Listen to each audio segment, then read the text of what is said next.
Assalamualaikum warahmatullahi wabarakatuh. Perkenalkan, nama saya Salsabila Al-Munawaroh dari UP BJJ Semarang.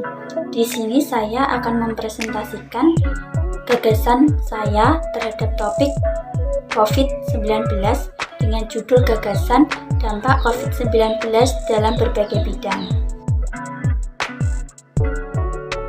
Assalamualaikum warahmatullahi wabarakatuh. Kepada Bapak Pembimbing Tutor yang saya hormati dan seluruh mahasiswa Universitas Terbuka yang berbahagia.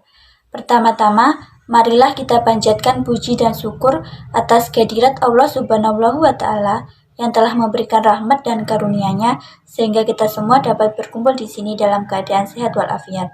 Sholawat serta salam tak lupa kita junjungkan kepada Nabi Agung Nabi Muhammad SAW yang kita nantikan syafaatnya baik di dunia maupun di akhirat kelak. Sebelum masuk ke pembahasan inti mengenai dampak COVID-19, alangkah lebih baiknya apabila kita mengetahui pengertian COVID-19 terlebih dahulu. COVID-19 adalah penyakit menular yang disebabkan oleh jenis coronavirus yang baru ditemukan. Virus ini bermula dari wabah di Wuhan, kota Cina, pada bulan Desember 2019 lalu. Kasus positif COVID-19 di Indonesia pertama kali dideteksi pada tanggal 2 Maret 2020, ketika 2 orang terkonfirmasi tertular dari seorang warga negara Jepang. Sejak saat itu, kasus COVID-19 terus bertambah hingga saat ini. COVID-19 menjadi sebuah pandemi yang terjadi di banyak negara di seluruh dunia. Sebagian besar orang yang terpapar virus ini akan mengalami gejala yang umum seperti demam, batuk, kelelahan, hingga kehilangan rasa dan bau dalam penciuman. Serta gejala sedikit tidak umum seperti sakit tenggorokan, sakit kepala, nyeri, diare, ruam pada kulit, atau perubahan warna pada jari tangan dan jari kaki, hingga gejala yang serius seperti kesulitan bernafas. Virus ini telah memberikan dampak di berbagai bidang yang ada di Indonesia. Bidang kesehatan menjadi salah satu yang terdampak dari pandemi ini.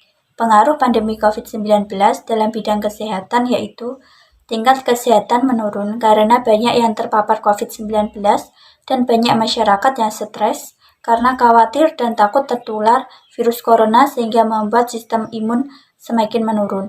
Berdasarkan data Badan Nasional Penanggulangan Bencana atau BNPB, jumlah pasien positif terdeteksi COVID-19 di Indonesia mencapai 6.575 orang per 19 April 2020. Serta banyak tenaga kesehatan yang berguguran akibat pandemi ini, baik karena faktor tertular COVID-19 maupun faktor kelelahan karena jumlah pasien yang membludak. Pandemi ini menyebabkan pemerintah menerapkan kebijakan pembatasan sosial berskala besar atau PSBB yang berimplikasi terhadap pembatasan aktivitas masyarakat, termasuk aktivitas ekonomi, aktivitas pendidikan, dan aktivitas sosial lainnya. Indonesia dihadapkan dengan banyak masalah terkait aspek ekonomi akibat dari COVID-19. Ekonomi di Indonesia pada tahun 2020 tumbuh secara negatif. Angka pengangguran dan kemiskinan meningkat yang disebabkan karena PHK selama pandemi COVID-19. Kebijakan PSBB untuk mencegah penyebaran pandemi COVID-19 menyebabkan terbatasnya mobilitas dan aktivitas masyarakat yang berdampak pada penurunan permintaan domestik. Penghasilan masyarakat yang menurun karena pandemi menyebabkan sebagian besar sektor usaha mengurangi aktivitas atau tutup total. Sektor pada UMKM di Indonesia juga terdampak karena pandemi ini. Pelaku usaha mikro kecil dan menengah atau UMKM mengalami penurunan pendapatan yang sangat besar. Hal ini disebabkan karena para pengusaha UMKM mengalami penurunan penjualan, kekurangan modal untuk membuat produk, dan terhambatnya distribusi produk. Memburuknya kondisi ekonomi akibat wabah COVID-19 memberikan dampak besar juga terhadap ekspor Indonesia ke beberapa negara yang dapat memungkinkan terhenti karena seluruh dunia mengalami pelemahan ekonomi secara signifikan. Sebagai upaya pencegahan penularan virus COVID-19 ini, pemerintah juga menetapkan adanya kebijakan terhadap pembatasan sosial, salah satunya meliburkan aktivitas tatap muka seluruh lembaga pendidikan. Hal ini tentunya berdampak besar pada perkembangan pendidikan yang saat ini dituntut untuk belajar mandiri melalui pembelajaran daring atau online. Hal tersebut menjadi tantangan besar bagi seorang guru, karena dalam kondisi seperti ini, guru pun dituntut untuk dapat mengelola dan mendesain media pembelajaran sedemikian rupa guna untuk mencapai tujuan pembelajaran serta mengantisipasi kebosanan siswa dalam pembelajaran model daring tersebut. Tidak hanya itu saja, dalam penerapan belajar online tidak sedikit siswa yang mengalami kesulitan belajar yang dipicu oleh beberapa faktor. Yang pertama, siswa yang belum memiliki gadget serta siswa yang belum mengetahui banyak tentang penggunaan teknologi. Kasus ini banyak terjadi pada siswa tingkat SD dan TK, sehingga melibatkan orang tua dalam proses belajar online tersebut. Realita yang ada juga tidak sedikit orang tua yang tidak paham mengenai penggunaan teknologi. Jelas, hal ini akan menghambat keaktifan siswa dalam proses belajar, serta jaringan yang tidak memadai dapat menimbulkan masalah tersendiri dalam hal tersebut.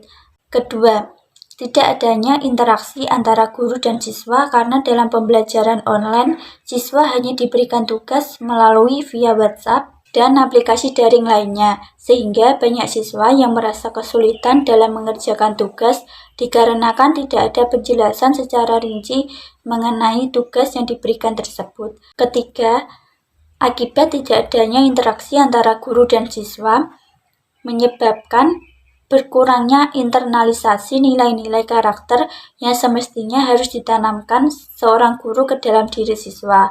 Pandemi COVID-19 juga telah membuat perubahan besar terhadap aspek sosial dan budaya.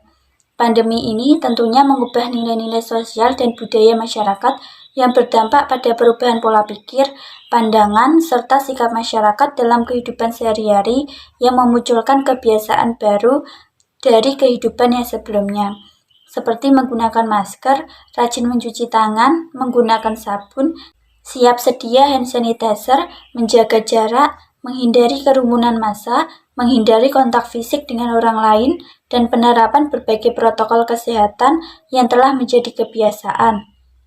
Bahkan untuk kegiatan sosial seperti acara pernikahan, hajatan, syukuran, hiburan, dan lain sebagainya juga terpaksa harus dihentikan. Adanya kebijakan pemberlakuan pembatasan kegiatan masyarakat atau PPKM yang berkelanjutan ini memaksa masyarakat untuk mendekam diri di rumah. Manusia sebagai makhluk sosial yang hidup berdampingan dengan orang lain dan selalu membutuhkan bantuan orang lain, kini dikarenakan pandemi memaksa mereka harus menjadi manusia yang antisosial. Namun demikian, pandemi ini telah mengajarkan banyak hal. Terganggunya kehidupan dan aktivitas sosial masyarakat harus kita sikapi secara positif, karena bagaimanapun yang terpenting adalah kita mampu mensyukuri apa yang terjadi dengan selalu menjaga kesehatan agar terhindar dari virus COVID-19 yang kini melanda. Karena sampai saat ini pandemi global dan virus corona belumlah hilang dari kehidupan kita. Yang bisa dilakukan adalah sebisa mungkin mencoba menerima keadaan dengan selalu menerapkan protokol kesehatan dan berharap pandemi global segera usai, sehingga segala bidang kehidupan bangsa dan negara dapat kembali ke tatanan sebelumnya atau bahkan bisa berubah menjadi tatanan bangsa dan negara yang lebih baik lagi. Demikian uraian yang dapat saya sampaikan, semoga bermanfaat bagi kita semua. Mohon maaf yang sebesar-besarnya atas segala kekurangan. Wassalamualaikum warahmatullahi wabarakatuh.